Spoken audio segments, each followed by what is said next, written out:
Rain drummed against the mahogany-paneled walls of the law office as Mr. Davidson, our family attorney, cleared his throat. The reading of my grandfather's will had drawn all the vultures out of their nests. My sister Victoria in her Chanel suit, cousin James with his fake Rolex, and Aunt Margaret dabbing at dry eyes with a silk handkerchief. I sat in the back corner, my worn blazer and practical shoes marking me as the family disappointment. The geology degree gathering dust on my wall hadn't impressed anyone, especially when I turned down a cushy corporate job to pursue independent research. Let's proceed with the division of Harrison Industries assets, Davidson announced, adjusting his wire-rimmed glasses. To Victoria Harrison Shaw, controlling interest in Harrison Technologies, valued at approximately $50 million. Victoria's red lips curved into a satisfied smile.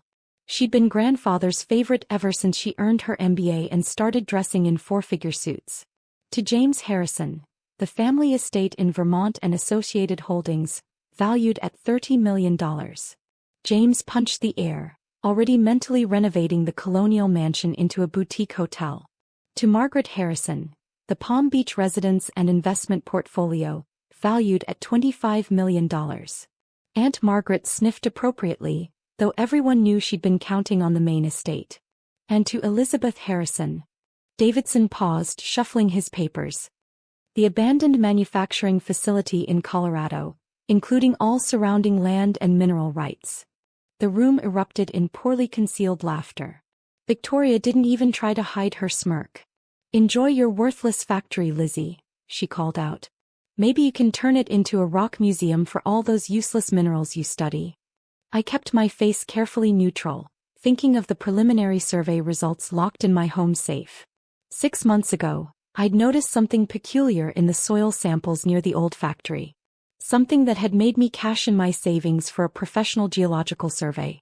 "The property has been vacant for 20 years, Davidson continued. "Property taxes are paid through the end of." The door burst open, cutting him off mid-sentence. Dr. Sarah Chin, lead geologist from the survey team, stood in the doorway, clutching a tablet and trying to catch her breath. "Miss Harrison. The final results." She stopped, taking in the room full of relatives.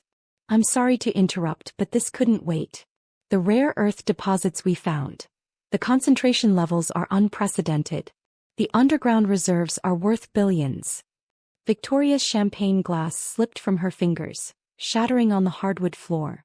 James's fake Rolex caught as he gripped his armrest, and Aunt Margaret's handkerchief fell forgotten to the floor.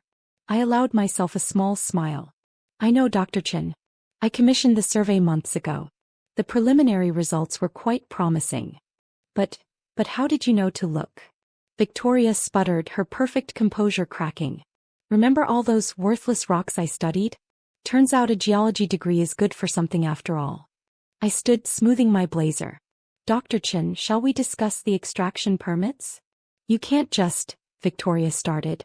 "Actually, she can," Davidson interrupted, reviewing the will. "The mineral rights were explicitly included in Elizabeth's inheritance. All mining revenues would be hers exclusively." I gathered my worn leather briefcase, enjoying the stunned silence.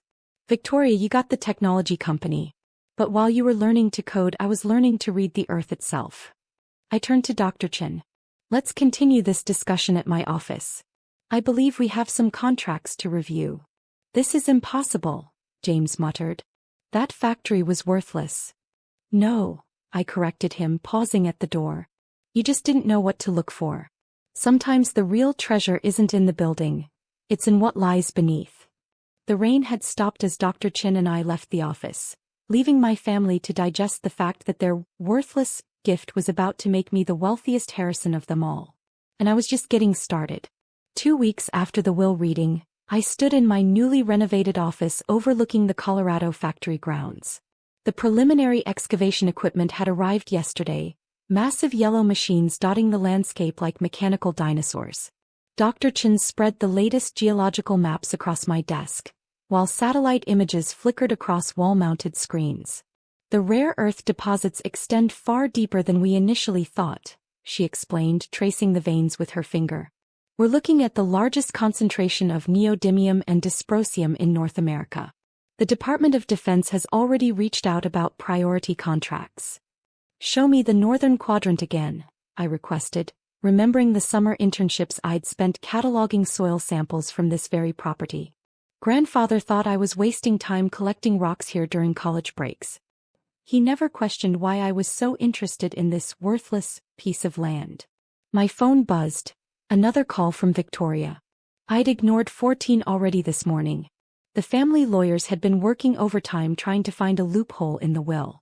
They'd even attempted to claim I had manipulated grandfather in his final days, until medical records proved I hadn't visited him in months. Another calculated move on my part. Ms. Harrison, my assistant Michael interrupted, tablet in hand. The Chinese mining consortium is here for their meeting. And your sister is in the lobby, again. She's threatening to call the board of Harrison Industries. Send in the consortium, I replied, straightening my blazer. Victoria can wait. And remind her that she has no authority here. This isn't her tech company. The meeting room filled with international executives, all eager to discuss partnerships. I'd prepared for this moment for years, learning Mandarin in secret while my family assumed I was failing at life. The lead negotiator, Mr. Zhang, looked surprised when I greeted them in his native tongue. I said in perfect Mandarin, watching their expressions shift from dismissive to intrigued. Hello. Let's discuss future cooperation opportunities. The next 2 hours were a masterclass in international negotiations. We discussed extraction rights, processing facilities, and export agreements. By the end, preliminary contracts were signed that would make my worthless inheritance the cornerstone of North American rare earth production. When Victoria finally gained entry to my office, she'd exchanged her usual power suit for something even more expensive. Armani, probably. Her Louboutin heels clicked aggressively across my floor. This is ridiculous, Lizzie, she started, waving a stack of papers. You can't possibly handle an operation of this magnitude.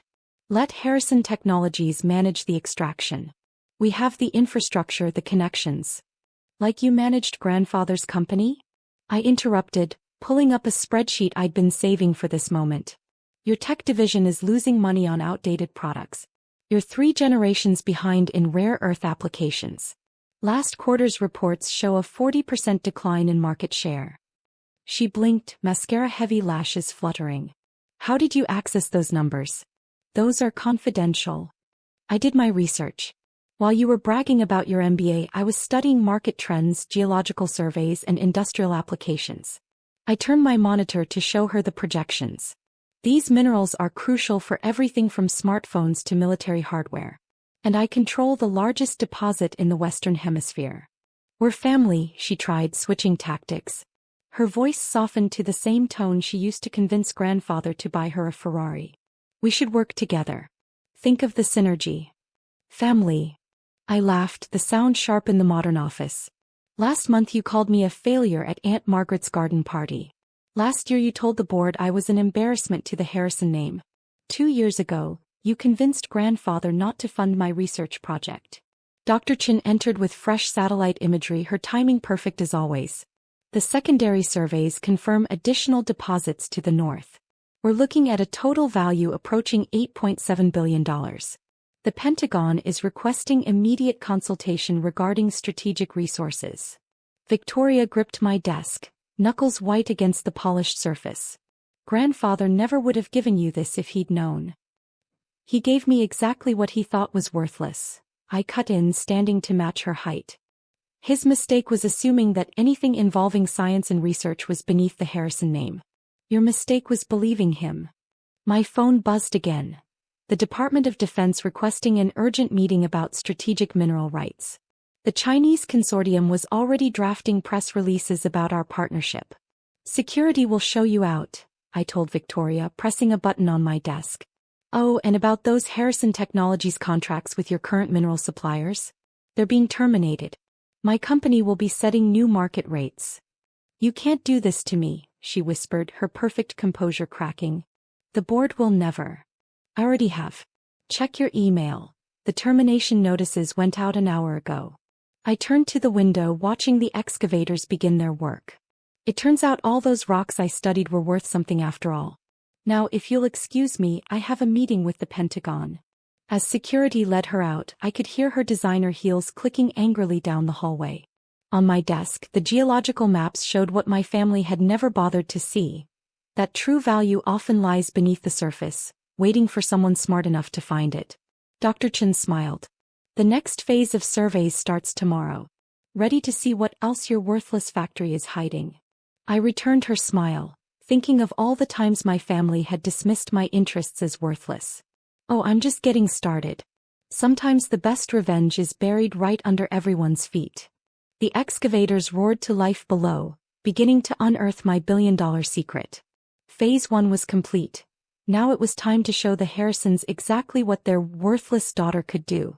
1 month later, I stood at the podium of the Harrison Industries Emergency Board meeting, facing a room full of stunned executives and family members. The Wall Street Journal headline projected behind me said it all: Harrison Mining Revolution, World's Largest Rare Earth Discovery Reshapes Global Market. As of 9 a.m. this morning, I announced, Harrison Mining Technologies has secured exclusive contracts with the Department of Defense worth $3.2 billion. We've also finalized partnerships with Tesla, Apple, and Samsung for priority supply agreements. Victoria sat in her usual seat, her perfect manicure tapping nervously against her water glass. The board members, mostly grandfather's old golf buddies, shifted uncomfortably in their leather chairs. Furthermore, I continued, clicking to the next slide, our preliminary extraction has yielded higher purity levels than any existing source worldwide. The Chinese consortium has already offered $12 billion for a 30% stake. This is absurd, Victoria interrupted, standing up.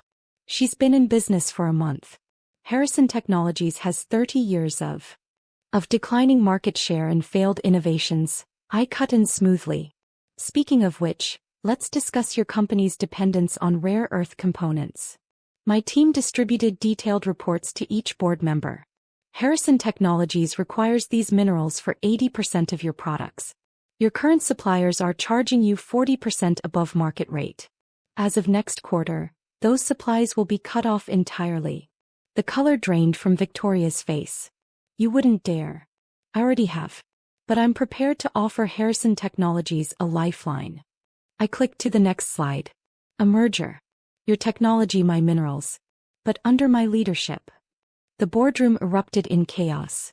Aunt Margaret, a major shareholder, stood up so fast her chair toppled backward. You can't just take control of the family company. Watch me. I nodded to my lawyers, who distributed another set of documents. I've spent the last month buying shares through shell companies. Combined with the voting rights I've acquired from minority shareholders, I now control 45% of Harrison Technologies. Victoria's hands trembled as she read the papers. This is impossible. You were supposed to be nothing, just the weird sister who played with rocks. Those rocks are now worth more than everything grandfather built. I moved to the window, watching my company's logo being installed on the building across the street. You have until tomorrow to accept the merger. After that, I'll simply acquire your company through a hostile takeover. Your choice. The board will never approve, Victoria started.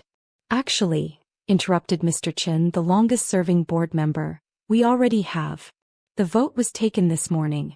8-1 in favor. Victoria whirled around, facing her former allies. You betrayed me? No, Victoria, Mr. Chen said quietly. We chose survival. Your sister controls the one resource we can't operate without. And unlike you, she understands both the science and the business. I returned to the podium, enjoying the moment I'd worked towards for years. Effective immediately, Harrison Technologies will be merged with Harrison Mining under the new name Harrison Global.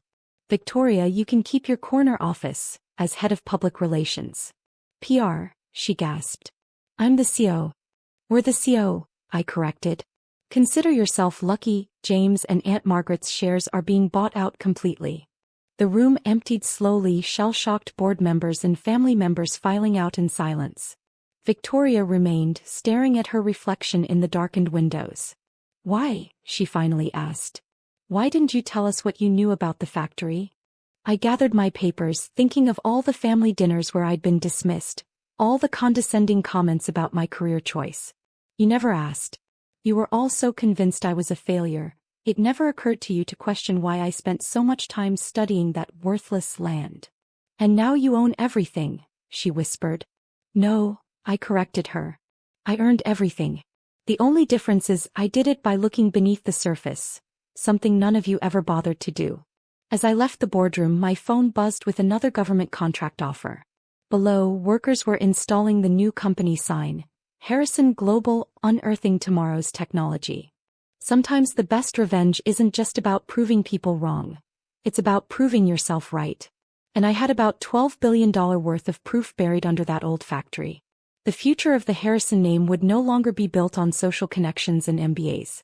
Instead, it would be built on the very thing they had dismissed as worthless: scientific knowledge and the ability to see value where others saw nothing. I smiled, thinking of grandfather's final words to me. At least Victoria knows how to run a real business. If only he could see us now.